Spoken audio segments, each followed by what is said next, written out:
svake noći. Nema vas, nema vas, nema vas, tražim vas, tražim vas, tražim vas, gdje god krene vidim vas. Majko, oče, što vas nema,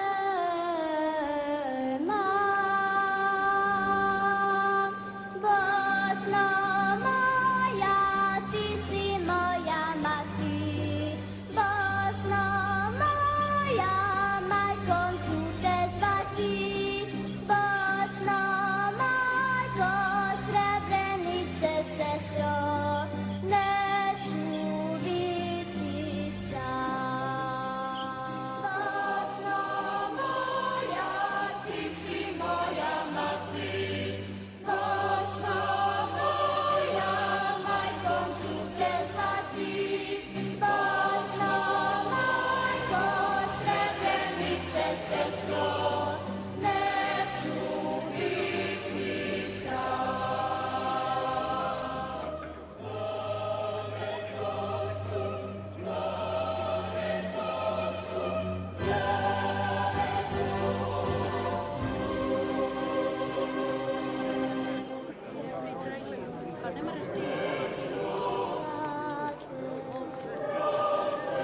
Još vas sanjam svake noći. Nema vas, nema vas, nema vas, tražim vas, tražim vas, tražim vas, gdje god krene vidim vas. Majko, oče, što vas nema, Bosno moja, ti si moja mati, Bosno moja, majkom ću te zvati, Bosno majko, Srebrenice sestro, neću biti sam.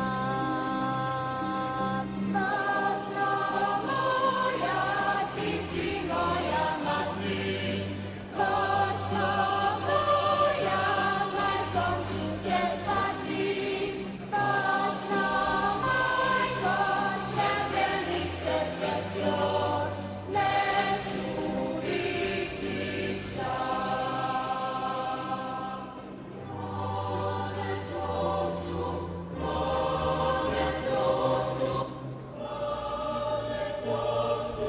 Nije posao ovo, jel tako? Nije posao, ovo je posao, jel tako? Ovo trebaju pa kad završi one onda. Ovo je sada završi.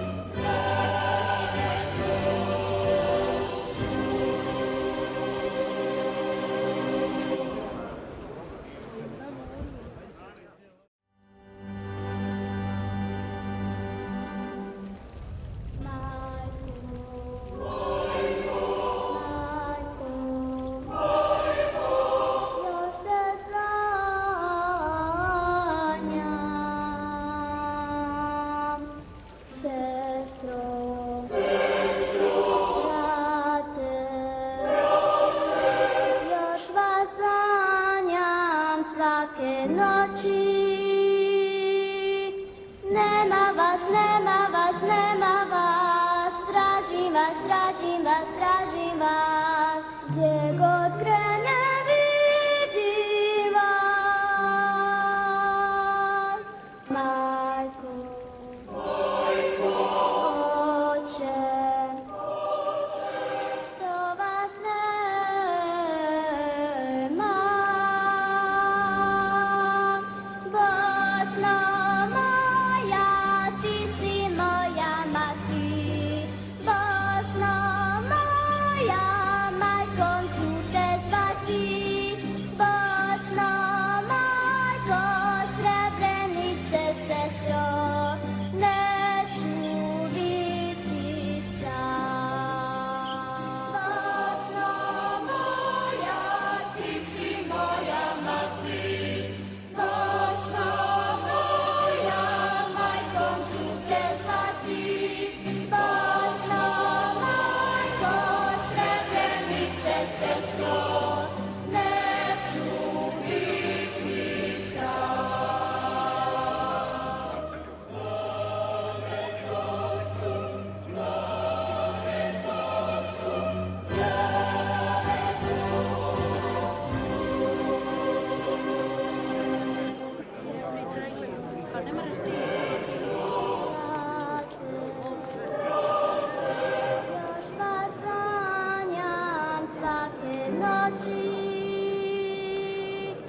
Nema vas, nema vas, nema vas, tražim vas, tražim vas, tražim vas, gdje god krenem vidim vas.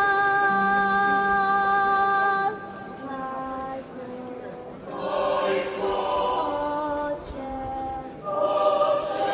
što vas nema,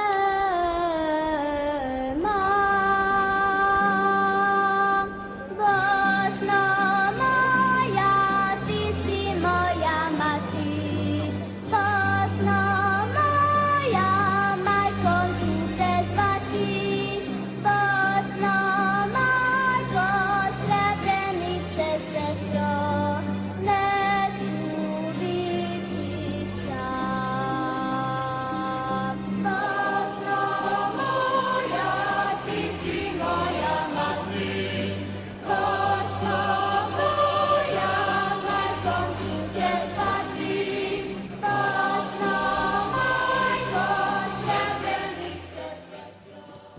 Ja ću na danskom jeziku da govorim, da narod i koji prolazu i koji su učestvovali danci razumiju o čemu pričam.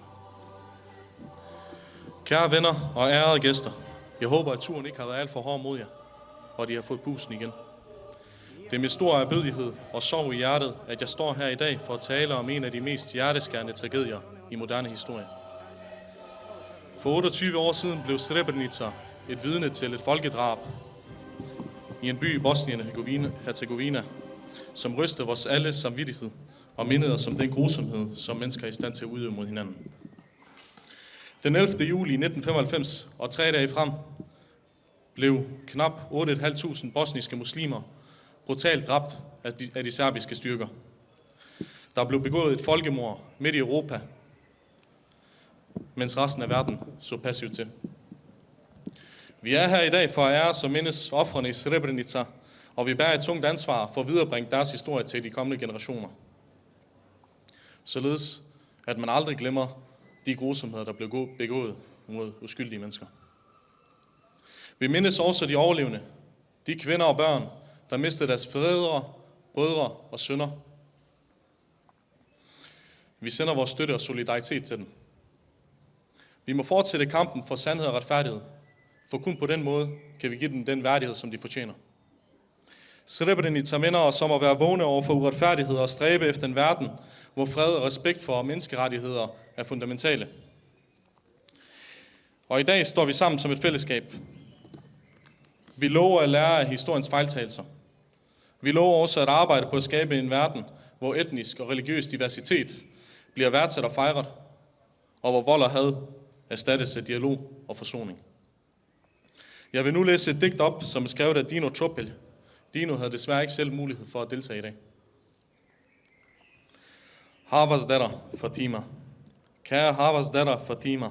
Srebrenica valgte den nat at byde en nyfødt engel velkommen med dødssang. Bødlerne forvandlede de nye verden til et altfortærende lyntog, som kørte til himlen. De lagde der ned i jordens livmoder. Det samme gjorde de med din far Hayruddin, bedstefar og 2 onkler. Jeg er sikker på, at din kære passede godt på deres lille pige. Jeg har tænkt, at du måske har haft en lykkelig barndom i dødens rige. Det vælger jeg at tro på. Tro i Srebrenica er ikke et valg. Tro er en livsnødvendighed. Troen er det eneste, som vi har tilbage. Troen på gensyn med sin kære. En FN-soldat trøstede din mor og sagde, at du var dødfødt. Men din mor var udmærket klar over din skæbne. Men kan ikke narre moderinstinktet. Hver dag snakker hun om sin lille engel og smerte. Forældrene nåede aldrig at give dig et navn, men de ønskede og drømte om, at du skulle hedde Fatima. Dine små jordiske rester blev fundet i massegraven, sammen med knoglerne af 2 ældre mænd og 2 kvinder. Man fandt dog aldrig dine englevinger. Kære Havas datter Fatima, det er din korte livshistorie. Midt i 20'erne vil du være i dag. Må du hvile i fred, din engel, sammen med din familie. Spred dine vinger og flyv i vores hjerter. Jeg vil nu give ordet videre til den første gæst, som er den øverste imam af Srebrenica, Damir Efendija Peštalić. Damir vil afholde en tale på bosnisk, og efter vores gæst, Ševal Mehmedović, som er en af de overlevende fra Srebrenica, fortæller om sine erindringer fra den her tragiske tid. Sidst så vil vi fremvise en kortfilm på 16 minutter, efterfulgt af nogle fotografier med tilhørende tekst på henholdsvis bosnisk og dansk. Tak. Izvolite, Damine.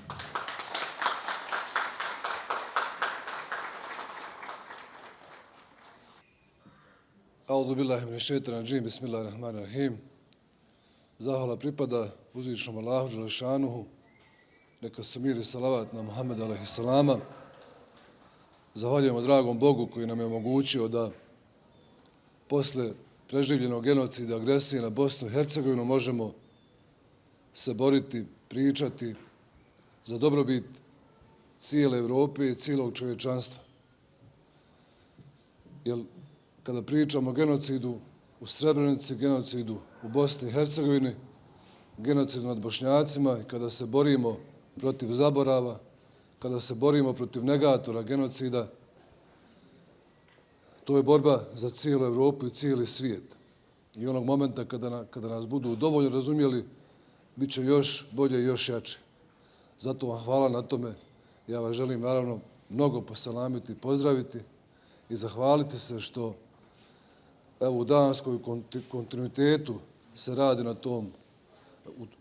na putu te borbe protiv zaborava i mi to mnogo respektujemo.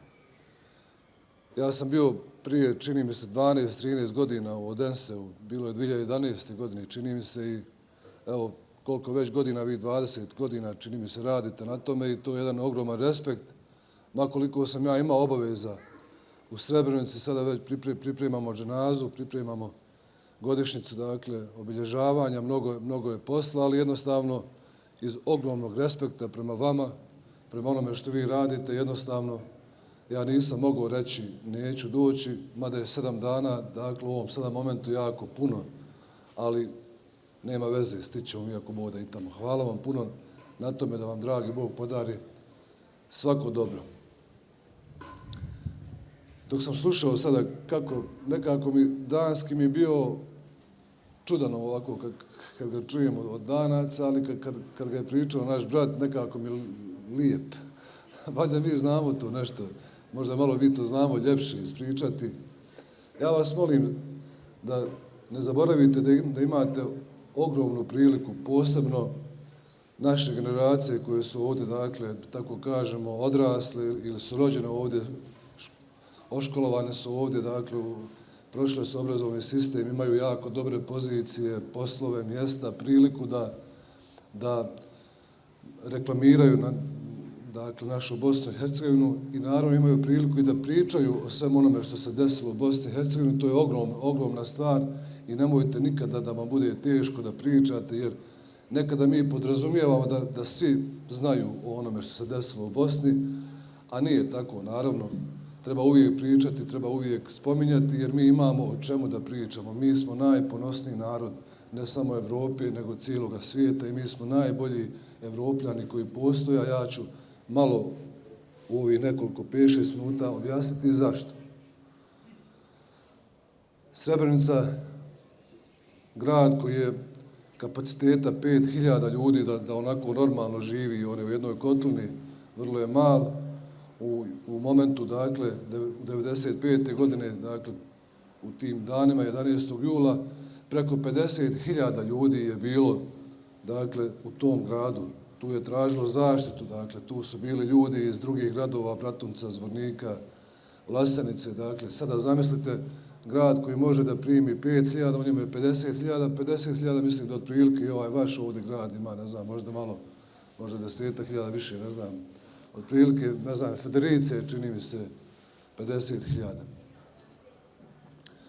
50.000 ljudi koji su tražili zaštitu od međunarodne zajednice Ujedinjenih nacija, nisu je dobili. Za 3 dana preko 8.000 naše braće i sestara je ubijeno, ostali su protjerani, izvršen je genocid, najbrutalniji zločin posle holokausta. I, dakle, genocid koji je posle holokausta, dakle, zločin kao takav počinjen na tom prostoru. Za 3-4 dana trebalo je pobiti preko 8.000 ljudi, zatrpati ih u masovne grobnice, pa kasnije promijeniti, dakle, lokaciju grobnica kako bi, oni su željeli da to sakriju u drugu, u treću, u četvrtu, u petu. Mi imamo koliko hoćete naše majke koje su svoju djecu našle u 5 različitih grobnica. Nađe ruku u jednoj grobnici, drugu ruku u drugoj, drugi dio tijela u trećoj, četvrtoj i petoj i onda ukopaju u potočare. Ima naše majke koje ukopavaju samo jedan dio tijela jer nemaju više vremena da čekaju, prolazi vrijeme. I jedino mjesto u svijetu gdje je dženaza radost je Srebrenica.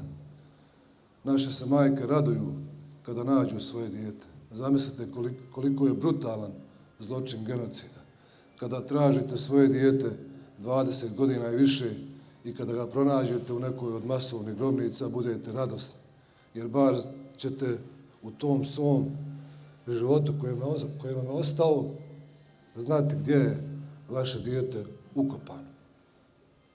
Zato jeste to genocid, jer je to najbrutalniji zločin koji je počinjen poslije holokausta. Iste te naše majke, iste te naše žrtve genocida nisu završile svoju misiju onog momenta kada su oni ostali živi i kada su našli svoju djecu.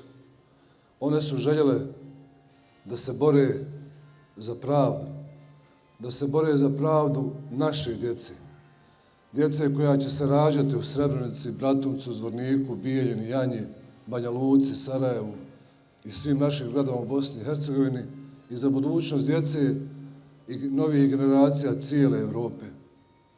One nisu imale potrebu da se bore za sebe jer su sve izgubile. Ja se sjećam naše rahmetli Hatidže Mehmedović. Nju naravno spominjem kao personifikaciju svih naših majki. Dakle, kada kažemo Hatidža, podrazumijevamo naravno i sve naše majke. Ona je izgubila 2 sina i muža, nije imala nikoga od muške familije, nije imala svoju djecu, a ono što je strašniji zločin od toga je nije imala ni mogućnost da tokom svoga života ima potomke. Nije imala, dakle, nikoga, nije mogla imati ni unučad, niti bilo koga od svoje familije. Ona mi je uvijek govorila, mi efendija moramo se boriti za budućnost djece koja će se rađati ovdje, a tada nijedno dijete nije bilo u gradu, nisam ni ja imao tada djece, tek sam se bio ženio. Ta energija, ta snaga, ta pozitivna energija naših žrtava genocida, naših majki je nešto što je najplemenitije na ovom svijetu. Oni su ušli u Srebrenicu u kojoj je počinjen genocid, zajedno sa našim šehidima koje smo počeli kopati u Potočarima i htjeli su da tamo organiziraju novi život, život posle genocida. Da tamo dođu, da se bore tamo pored svoje djece za pravdu, da svi zločinci budu privedeni. Po 100 su puta svjedočile, išle su u Haški tribunal, vraćale se. Vi znate koliko je to mukotrpno i teško. Možete samo zamisliti kada 100 puta jedna majka koja je izgubila 2, 3, 4, 5 sinova mora svjedočiti o tome. Mora se 100 puta vraćati i prolaziti kroz sve te traume, a nikada nisu izgubile snagu. Ja sam samo jedan put u životu vidio da majka Srebrenice plače. I to mi je bio najteži dan u životu. A plakala je tražeći svoje dijete. Mi smo 2005. godine prvi puta obišli stratišta, mjesta gdje su ubijani naši najmiliji. I onda smo došli i ja malo starijim, valjda godine prolaze pa emocije prorade. Došli smo u Pilicu, to je jedan dom kulture pored puta. U njemu su ubili preko 1200 naše braće i sestara, dakle, a okolo su ovako, slično je, tu je taj dom kulture, a okolo su zgrade i dok su ubijali preko 1200 ljudi unutar u toj zgradi na najbrutalniji način, bacajući bombe unutra i pucajući na tu zgradu u kojoj je zatvoreno 1200 ljudi, okolo su svi gledali. Gledali su i znali su i vidjeli su šta se dešava, niko nikada nije htio da svjedoči. One su ušle u tu, prvi puta ulazimo u taj prostor i 1, 2, 3 od njih su uletile i ova ovako je bina, samo što je od osaka je ta bina, pa su se one podvukle ispod tih dasaka, počele se roviti. Ne bi li našli neku kost svog djeteta, jer su znale da se na tom mjestu desilo, da su tu ubijena, i tada su plakale. I tada sam jedino vidio da plaču. Inače, nikad ne plaču, jer ne žele da plaču, da mi ne bi izgubili snagu koji smo tamo, koji smo se vratili. To je ogromna snaga, dakle, nešto što moramo isticati. I one nikada, nikome se nisu osvetile. Žrtva genocida u Srebrenici nikada nije ni na najmanji način iskazala osvetu, niti potrebu za osvetom. Jedino što rade je borba za pravdu, da svi zločinci budu privedeni pred lice pravde i javno govore da trebaju nove generacije i oni koji nisu prljali svoje ruke da žive zajedno sa nama, da to je naša Bosna, da se borimo za nju, da se borimo za budućnost naše djece. I to je ono što cijela Evropa mora i treba znati i to je ono što mi svi trebamo prenositi i pričati o tome. Zato mi danas, hvala Bogu, u Srebrenici imamo život. Imamo život. Jeste da je 3000 ljudi tamo koji žive 3 put manje od broja koji je ubijen.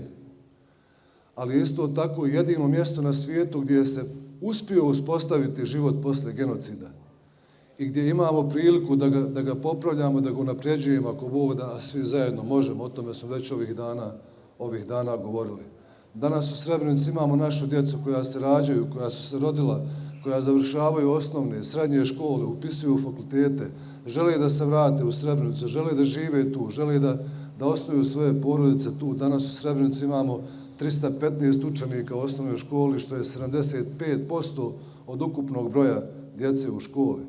Toliko je bilo i Bošnjaka u procentima i prije genocida. Danas mi smo ti koji pružamo ruku, koji želimo da pravimo normalne uslove, koji želimo da pravimo bolju budućnost. Borimo se sa onima koji negiraju.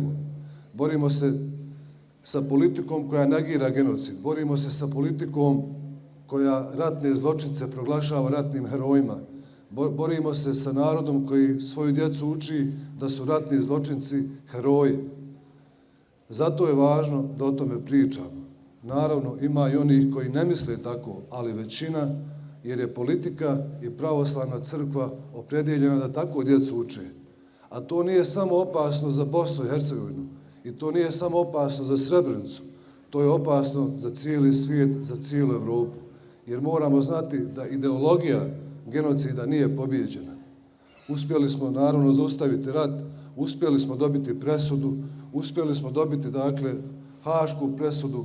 To je ogroman uspjeh za naš narod, jer genocidi prije Srebrenice nisu zabilježeni, nije se o njima pričalo, nemamo nikakva sjećanja na njih, nemamo nikakva pamćenja na njih.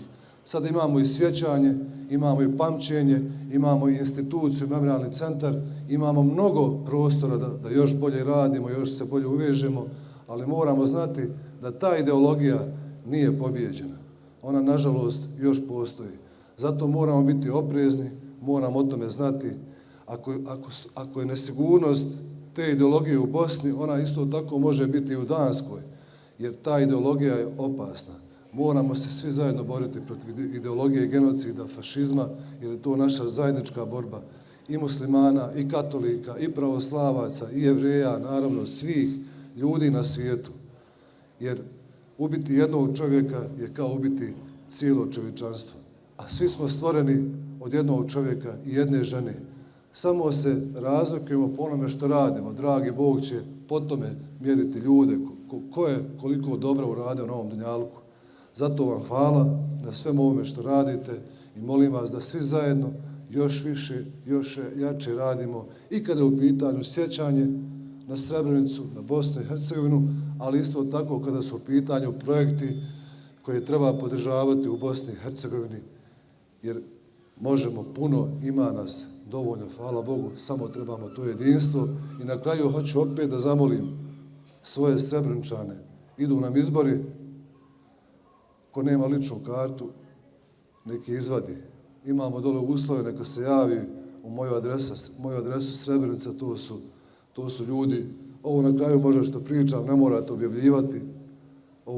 Ovo sve do sad možete, a ovo sad nemojte, jer kad to oni slušaju, onda se oni malo počnu organizirati, pa traže i oni. Ovo mjesto jeste na kraju. Imamo dakle moju adresu Srebrenice, imamo ljude koji tamo rade, kojima se trebate samo obratiti, oni će vam sve pomoći, vaše je samo da jedan dan dođete da se uslikate, jer nam te lične karte trebaju. Nismo imali razumijevanje politike, svi su zakoni protiv nas, moramo se opet mi, narod, obični boriti, da vratimo našu Srebrenicu, jer trenutno, to pričajte u Danskoj, to je presedan, trenutno Srebrenicu vodi načelnik koji negira genocid. Koji veliča ratne zločince i to je dakle presedan da grad u kome počinje genocid vodi neko ko negira taj genocid. Hvala vam još jedan put, zdravi i živi bili, dođite bujnom u Srebrenicu i to je nešto što običan narod, običan čovjek može uraditi. Dolazak u Srebrenicu je najveća pomoć koju možete priuštiti i dati nama koji tamo živimo. Da vas Allah Đelešanu nagradi, hvala vam puno. Vjerovatno sam ja prešao tih 10 minuta, halalite. Teško.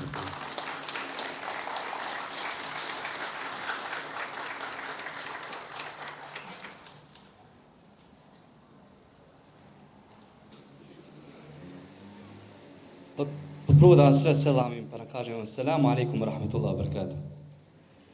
Dernæst vil jeg gerne hilse jer alle sammen på dansk. Jeg starter med at introducere mig selv. Mit navn det er Shawal Mehmedovic. Jeg er oprindelig fra Srebrenica, født i en by, der hedder Bratunac. Min mor hun er født i en lille landsby, der hedder Brezovanjeva, som ligger 7 km op fra Potocari af. Min far han kommer fra en landsby, der hedder Leskovik, som ligger lige ved siden af Drina. Det vil sige, man kan se fra min fars landsby lige over på den anden side til serbiske grænse. I dag har jeg fået æren for at fortælle lidt om mine erindringer som barn i krigen, som survivor, som overlever af folkemordet, som barn af Srebrenica, som samfundsmedlem i Danmark, og hvad det har gjort at være vidne til de her ting i forhold til i dag. Jeg er født i 1987, så da krigen brød ud, der var jeg 5 år gammel. Vi boede i vores hus i Bratunac, og en dag kom der, hvor der mine forældre begyndte at snakke om, at der vil være krig, og det står lige foran døren. Min far, Allah Yerhamu, som døde her for 5 år siden, som lille var han meget interesseret i, hvad de ældre snakkede om. Fordi folkemordet i Srebrenica, folkemordet i Bosnien, det er desværre ikke første gang, det er sket for 30 år siden eller 28 år siden. Faktisk er det den 11. gang, at bosniske muslimer bliver myrdet, slagtet, brændt, voldtaget. Og min far, han kunne huske de historier, han har hørt som lille fra 2. verdenskrig, hvor nogle af hans onkler blev taget til fange, blev slagtet, dræbt. Nogle af de familier blev voldtaget, brændt. Så han kunne godt se, at hvad det var ved at ske. Han følte ansvar som far, at han skulle flygte med det samme med sin familie. Det var mig og min storebror på daværende tidspunkt, og vores lillebror Elvir, han var 1 år gammel på daværende tidspunkt. Han ventede til nattens mørke, og vi pakkede sammen det vi kunne, og begyndte at køre mod Srebrenica. For Bratunac ligger ganske små 5, 6, 7 kilometer uden for Srebrenica. Så det han tænkte på, det var, at vi skulle være samlet som en familie, så han ville gerne flygte derfra, hvor vi boede, op til hans familie, hvor vi alle sammen skulle samles. Da vi var på vej fra vores hjem, på vej mod Srebrenica, kommer vi ind i byen til Bratunac, og byen var allerede belejret af serbiske soldater, af tanks, og der var allerede checkpoints, der var blevet lavet, så vi blev stoppet af serbiske soldater. Vi blev undersøgt, og vi blev sendt tilbage igen. Vi måtte ikke komme forbi. Efter nogle timer derhjemme, så tænkte min far, at vi har ikke andet for, end at forsøge at flygte igen. Så han forsøgte igen, og gudskelov, så fik vi lov til at komme forbi. Det var mange andre muslimske bosniakker, der ikke nåede at komme forbi. Fordi nedslagtningen, det startede allerede i 1992. Mange tror, at Srebrenica folkemordet og de 8.372 sjæle, at det er det, der er antallet af folk, der døde. Man med rette mene, at vi giver ikke retfærdighed nok til de andre steder, fordi folkemordet startede langt tidligere. Af nogle tidligere dage, hvor vi har været til nogle arrangementer i København, og vi har snakket med nogle af vores gæster fra Bosnien af, der blev jeg mærke i, at folkemordet blev planlagt allerede i 1991, og mange år før det. At folkemordet var en gentagelse af det, der skete før. Som barn i krigen, fordi Srebrenica ville blive omringet af serberne. Det vil sige, dem der boede i byen, det kunne hverken komme ud eller ind. Så kort efter noget tid, så kunne man mærke mangel på mad. Der var hungersnød i byen. Der var sult, og folk døde af sult. Min far, som en ansvarlig, som han var for sine børn, han gjorde det, som mange andre mennesker gjorde i Srebrenica. Han tog den risikable vej til Žepa. En by, der ligger meget langt væk fra Srebrenica af, hvor man til fods skulle bryde igennem linjen, tage op til Žepa og bytte noget tobak, eller noget guld, eller noget sølv, eller måske en AK-47, til gengæld for at få et par kilo mel, så man kunne tage hjem igen til sine børn og sin familie, så de kunne overleve. Hver gang min far han tog hjemmefra, var vi alle sammen bange for, at han ikke ville vende tilbage.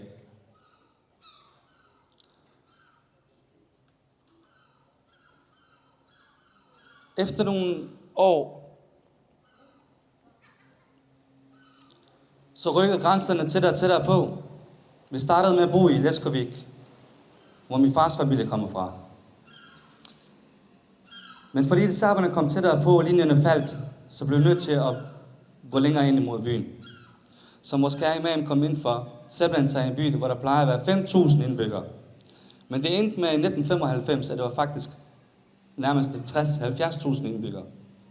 Alle sammen flygtede fra steder og landsbyer og bjerge og dale, hvor de blev forfulgt og forsøgt dræbt af serberne.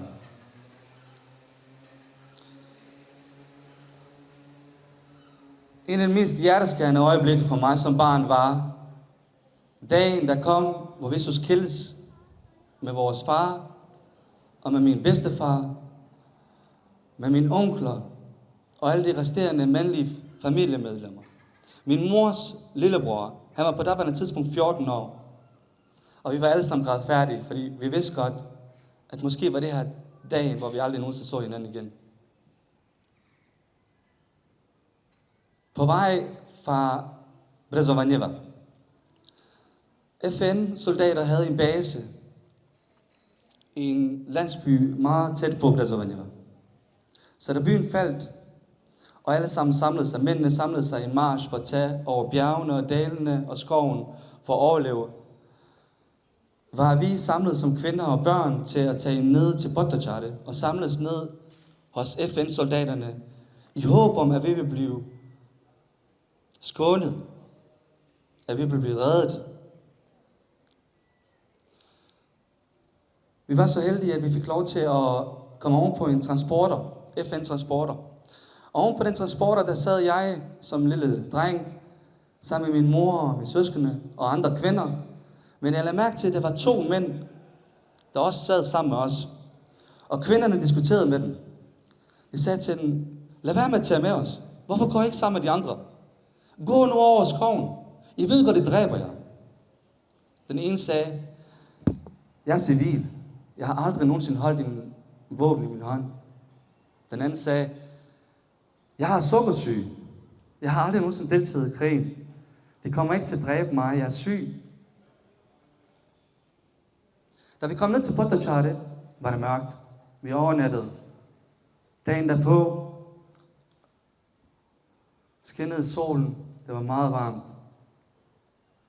Der var en frygtelig stilhed i byen. Forestil jer tusindvis af kvinder og børn samlet sammen i en meget, meget lille sted. Men der var en frygtelig stilhed. en dræbende stillhed. Og lige pludselig, så kunne man høre genlyden af AK-47 skudt af en serbisk soldat op i luften, hvor han dræber Etonas Balija. Her kommer vi, Balija. Balija er et udtryk, som det bruger for bosniske muslimer. I det øjeblik, hvor man kan høre AK-47-lyden og hans råben, begyndte alle kvinderne at skrige af frygt. Og der spredte sig en skrig, som jeg husker stadigvæk i dag, og aldrig nogen, som jeg glemte. Men så sidder der, og soldaterne samler sig, og Ratko Mladic kommer foran folket og begynder at sige, I skal ikke frygte noget. I er i sikkerhed. Vi henter busser, vi henter lastbiler, I kommer til at blive fragtet over til det muslimske område, og I kommer til at blive reddet. Og det begynder at dele chokolade ud til os børn. Og jeg var en af de børn, der fik en chokolade fra Ratko Mladic. Men efter noget tid, så kunne vi godt se, at der var noget helt galt. På samme dag bedte min mor og mig og min skære storebror om at gå over og hente noget vand. Hun gav os en dunk i hånden og sagde, gå derover, hvor de andre henter noget vand.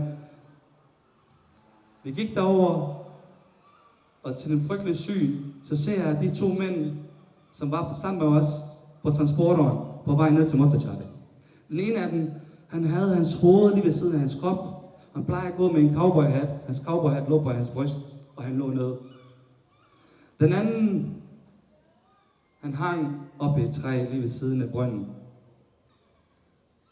Vi nåede ikke at hente vand. Det er bevis på, at mange af os bosniakker dengang, vi var naive. Vi havde ikke troet det. Vi havde ikke forventet det. Jeg kan huske beretninger af min onkel, som siger, vi står her i vores landsby, og vi kan se på den modsatte side af bjerget, hvor vi kan se den anden landsby. Og vi kan se husbrænde, og vi kan se serberne gå rundt fra hus til hus, og vi kan høre lyden. Men stadigvæk var der nogen, der sagde, Nettoen er varm. Det kommer ikke herover. De havde stadigvæk håbet om, at krigen var langt væk. Et andet sted, end de var. Jeg havde stadigvæk håbet om, at det ikke ville blive ramt.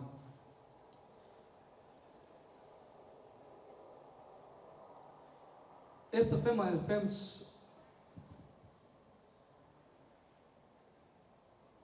da vi var dernede i Potocari, som sagt var vi 3, og min mor, hun havde født lige min søster Maeda i maj måned, det vil sige en måned før, eller 2 måneder før Srebrenica faldt. Så hun holdt min søster, og vi var helt små. Stadigvæk i dag er jeg overrasket over den styrke, min mor hun har udvist. Fordi 2 år inden det, var min mor overvejet et sted for at hente vand i Srebrenica. Det sted, hvor der vand var, det plejer at komme i en lastbil ind i byen, hvor der var alt, som skulle stå i køen for at hente noget vand.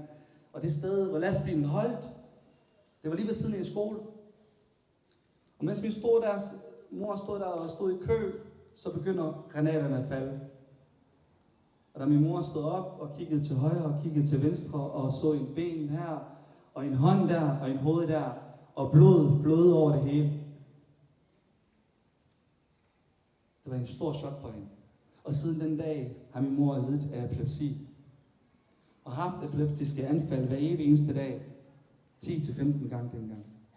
Men for selve dagen, hvor alt det der Potocari skete, så havde hun styrke nok til, at hun ikke faldt om i den eneste gang. Da vi stod der, og de sagde, det første, der får lov til at gå, det er kvinderne og børn. Vi var der, min mor var der, hendes søster var der, og hendes mor var der. Men hendes lille søster var meget ung. Og vi har hørt, hvordan serberne tog de unge piger ud til siden og for at voldtage dem. Så hun var bare for, at hun blev efterladt. Så hun vil også være en af de første, der flygtede derfra. Så hun spørger min mor, Bahara, må jeg ikke please have lov til at tage dit barn, din datter, på 2 måneder? Må jeg ikke have lov til at holde hende, og så kan jeg komme med? Så sagde min mor, nej, men du kan tage den mindste, min lillebror, som på daværende tidspunkt var 3 år gammel. Så vi fik lov til at gå, så siger den serbiske soldat, du må gerne vente, sagde han til min tante. For din dreng, han er stor nok til at stå og vente. På det øjeblik stod min mor med en dilemma. Skal jeg gå og efterlade mit barn, eller skal jeg blive? Men kun ved Guds formåen skete der noget, at den soldat, som stod der og sagde til min mor, at hun skulle gå, og min tante skulle blive sammen med min lillebror, at han vendte sig om og begyndte at snakke til en anden soldat, hvor min mor bare tog min lillebror, og vi begyndte at gå mod lastbilen.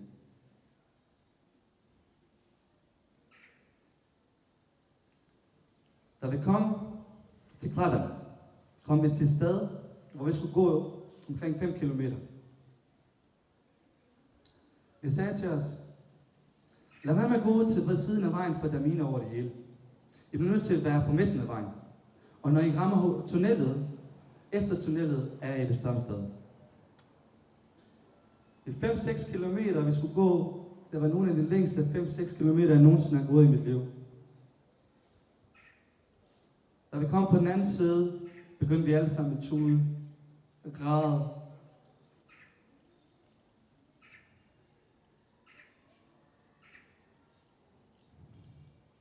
Vi vidste ikke, hvor vi skulle hen. Vi vidste ikke, hvor min far var hen. Vi vidste ikke, hvor min onkel var hen. Vi vidste ikke, hvor min bedstefar var hen. Vi vidste ikke, hvad der skulle ske, hvad der ventede os. Vi havde ikke noget. Vi havde kun nogle poser. Og min mor, hun huskede det tydeligt, hun havde 4 kilo mel i sin pose. Det var den her survivor instinct. Jeg tænkte, jamen, jeg bliver nødt til at tage mel med. Det er det vigtigste for os. For det var det, der reddede os hele kring. Efter noget tid kom vi til Tuzla. Det der i dag er Tuzla Lufthavn. Dengang var det lukket. Og der har de sat teltet op til de mennesker, der kom fra Srebrenica. Så vi endte med at bo i Tuzla i teltet i noget tid, og ventede på, at vi blev forenet med vores kære far. Efter 6 dage, så bankede det på døren. Vi var alle sammen samlet i et hus over ved noget familie, som min mors side havde i Tuzla. Der stod min far, udmattet, tynd, knoglet.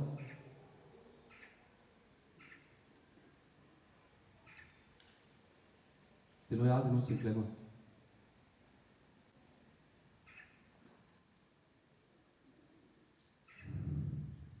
Fem børn og bo i Bosnien efter krigen. Og en syg kone, der falder om hver dag 10-15 gange.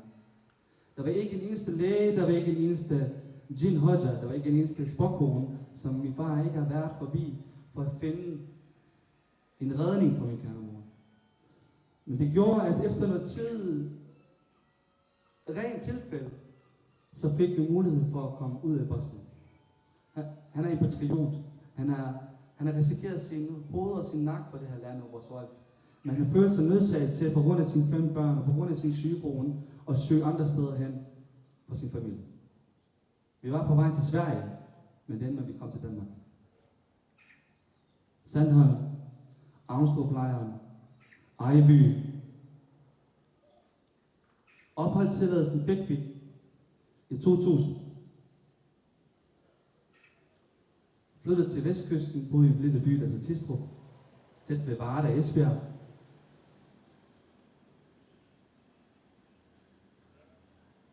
Men som årene gik, og jeg blev ældre og ældre, så kunne jeg se og forstå, at jeg havde nogle meget syge forældre.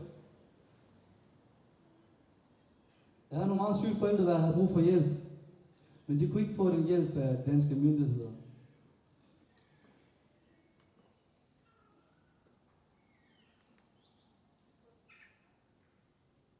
Så den hjælp skulle komme fra os.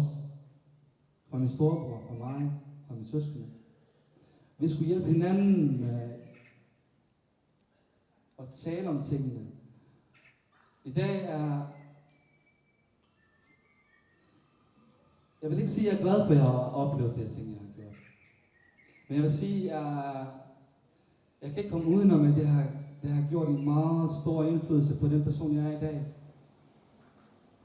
Jeg kan ikke komme udenom, at den styrke, jeg har blevet givet, det kommer kun fra, at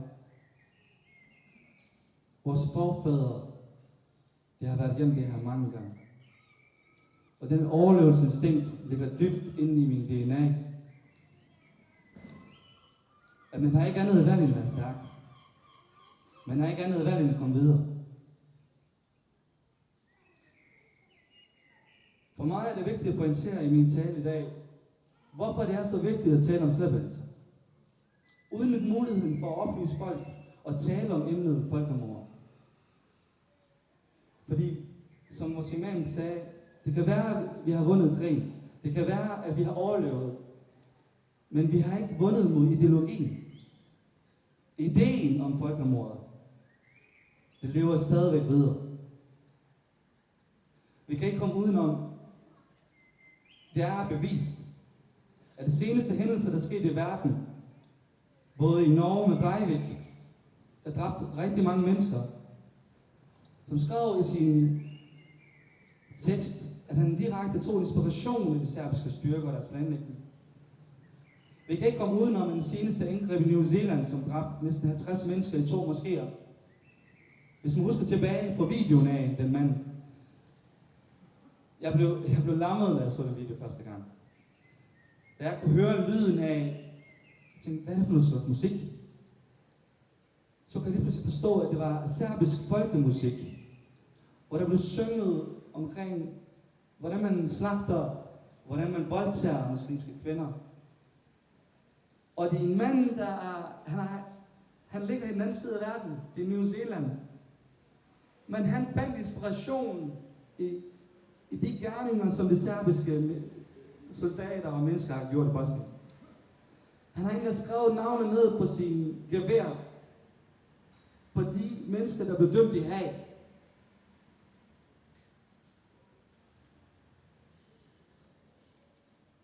For 5 dage siden kom der en TikTok-video. Jeg ved ikke, om jeg har set det. Der var en dansk mand, der direkte opfordrede til, at han vil give 2.000 kroner til den mand, der går i en moské og dræber muslimer. Resten af sit liv. Hvordan hænger de der 2 ting sammen? Eller 3 ting sammen? Det hænger sammen på den her måde, at de samme mennesker, som begik de forfærdelige ting nede i Srebrenica for 28 år siden, jamen det er de samme mennesker, der er til inspiration for andre mennesker, der har de samme holdninger, samme had, samme racisme, samme islamofobi. De deler de samme idéer. Derfor er det vigtigt for os at tale om Srebrenica. Derfor er det vigtigt for os at tale om Pietar. Derfor er det vigtigt for os at tale om Višegrad. Jeg kan ikke komme udenom at fortælle om en mand, som bærer det samme navn, som jeg gør. Han hedder Ševal Tabaković. Han kommer fra en by, der hedder Višegrad. I 1942 blev han taget til fange af serbiske styrker, taget over til broen over Drina-floden. Han blev bundet fast, og hans hals blev skåret over, han blev kastet ned i floden. Men med Guds vilje overlevede han. Fast forward 1992. Vi taler 50 års forskel. Samme Ševal Tabaković bliver taget til fange. Bundet fast. Halsen skåret over og smidt ned i floden Drina igen. Men den her gang ville serberne ikke begå det samme fejl. Den her gang huskede de. Ševal, han skal ikke overleve. Så de bandt ham fast til nogle sten, så han ikke kunne svømme op. Hvad fortæller den her historie om Ševal Tabaković? Det fortæller, at serberne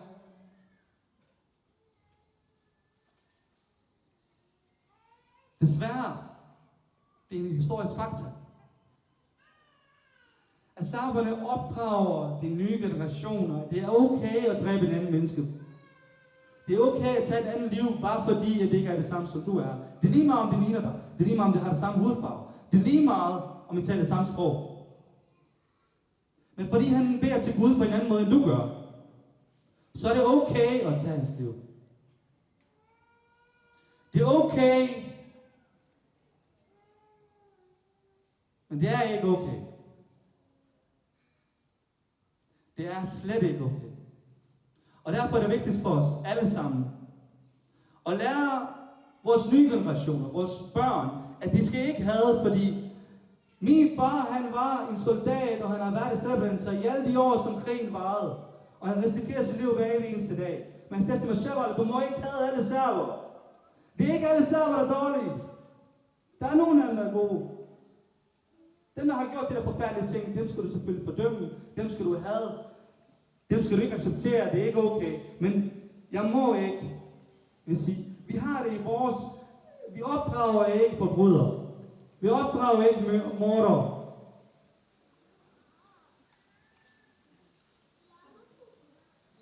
Men desværre gør vores naboer det. Og det gælder ikke kun serberne, det gælder også kroaterne. I det her tid i dag, hvor vi lever i økonomisk krise, og inflation, og recession, splittelse og had, så kan man godt fornemme, som en overlever af Srebrenica massakre, at cocktailen smager det samme i dag, som det gjorde dengang. Det er de samme ingredienser, vi ser igen. Så vi kan ikke komme udenom, at der er en stor risiko for, at Srebrenica-massakren, Srebrenica-folkemordet, og folkemordet i Visegrad og Prijedor og andre byer i Bosnien, at det er absolut noget, der kan ske igen, både i Danmark og i Sverige og i Norge og New Zealand og Tyskland. At vi alle sammen skal stå til måls for mennesker, som synes, det er i orden at tage et liv, bare fordi de er anderledes, end de selv er. Med disse ord vil jeg gerne afslutte med tale i dag, og endnu en gang takke organisatorerne for, at jeg måtte gerne holde min tale. Jeg beklager, hvis jeg har sagt noget forkert, eller lød lidt forkert, eller har været en lille smule nervøs. Jeg beder til Allah subhanahu wa ta'ala om at skænke de sjæle fred, og give vores mødre og bedstemødre styrke, og vores nye generationer viljen til at kæmpe for en bedre morgen, både i Srebrenica og i Kolding og i Danmark, hvor vi er i dag. Tusind tak.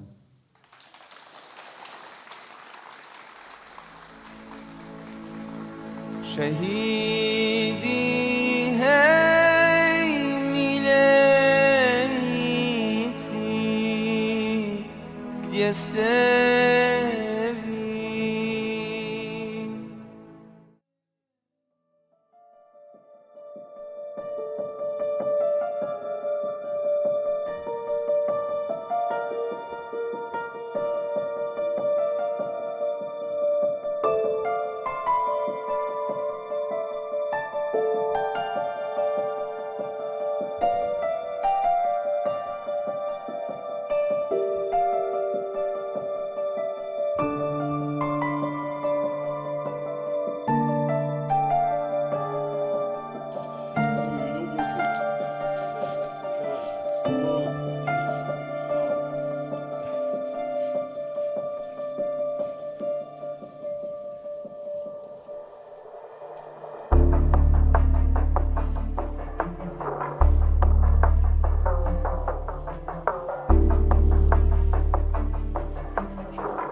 Posle tolikih granatiranja i svega, pa ono kada je bilo neko kao par dana, kada nije granatiranje, kao malo ono stalo se, mi smo izlazili da se igramo kao djeca. I baš tu, pored jedne naše, pored štali, tu je bila neka ravnica, malo šira i malo duža i ono, bilo je najbolje za igrati. Jel? I mi smo tu igrali oraha, znači igra sa orasima. Nas je bilo 4,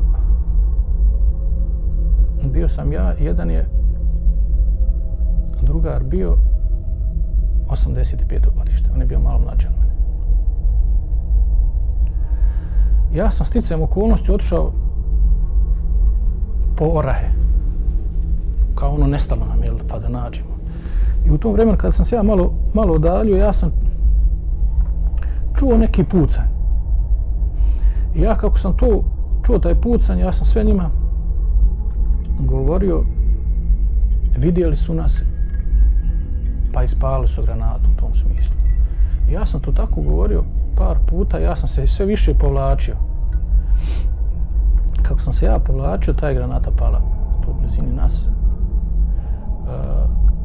Tog mog drugara, Selmović Merced, njeg je granata ubila. Kad sam sa svojim Amidžićem, Zufom, koji je sad u Americi, u Teksasu, otišli smo da naberemo te, znači snijeg je dubok i ispod pala je lijeska, one rese i klizavo je, teško je dokučiti. Ja sam savio oni grani da naberem što više, on je uzeo sjekiru i počeo da sjeći lisku. I ja sam zagledao neko, nemoj to da radiš, pa šta ćemo iduće godine jesti. I onda smo ja sam uvijek izbjegavala taj njegov pogled. Nisam mogla da ga gledam u oči, jer nisam mogla da podnesem toliku količinu boli u njegovim očima svo to vrijeme. To je bol koja se ne može iskazati uopšte riječima, niti on svojim, niti taj izraz očiju ja nisam nikad vidjela kasnije i ne bi voljela nikad ni da vidim ničiji. Jer to su oči koje ti istovremeno pokazuju da znaju da će da umru i da ih to čeka za sat, 2 ili 5, nebitno. Ja sam ušla u autobus gdje je bilo tog naroda nekog i zatvorili su vrata, zadnja na zadnji ušla.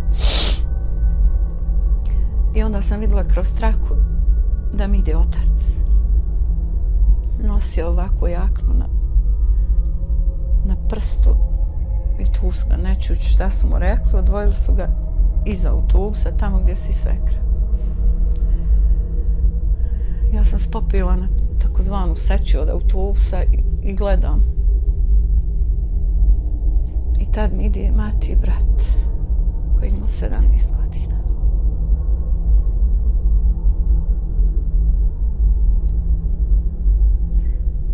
Koji je bio fenomen od dijete.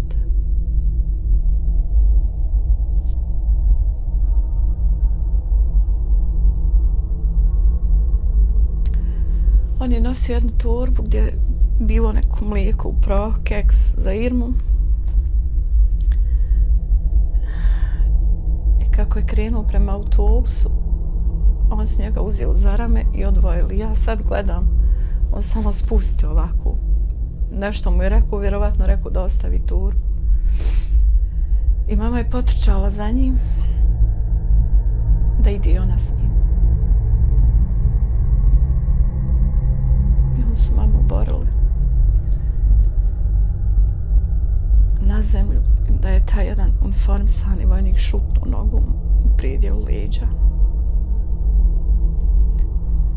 Gdje je ona grčevto ustala i uspjela je njega ufati za pantalone, objesla se o njemu da ide i ona. Međutim, ponova su je tad udarili. On je se okrenuo, gledao u nju. Ja sam lupala na vrata da me otvori, pa sam ponovo na seću. I znam samo da me pogledu i danas imam taj pogled u glavi. ostao je moj Adnan od muškaraca. U svekrvi, u cijeloj porodici. Od muških osoba, znači ostao je samo moj sin. Opet kažem, teško je opisati taj osjećaj kad se srećete s najbližima, a znate da drugi vaši najbliži nisu preživjeli. Osjećate krivicu što ste preživjeli. Dobila sam, imam unuka, zbog njih sam došla da pričam. Dobila sam sad unuka, ali mi je radost najveća. Muž mi je umro mlad, 49. godina mi nastala. I on je umro sam zbog ove Srebrenice. Svaki dan je plaku. Svaki dan imao traume. Teške. Nije bilo noći da nismo plakali.